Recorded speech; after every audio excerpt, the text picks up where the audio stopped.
Hey, Project Fam. I don't care how old or young your car is, you should make sure you keep your oil changed. Regular oil, change every 3,000 miles. Synthetic, you can go 5,000 miles.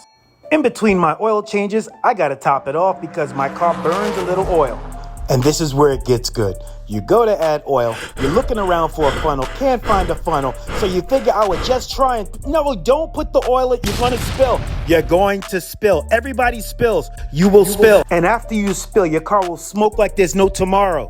I've been doing this for years. I find an empty bottle in my recycling bin. I cut off the bottom, take off the cap, dry it out really good, make sure there's no moisture inside. Now you have a funnel. This fits perfectly in the engine. It fits perfectly. That is a perfect funnel every time. And if you thought that was enough tips for one day, nope, sorry, you're wrong. You see that yellow cloth? No spills. Thank me later.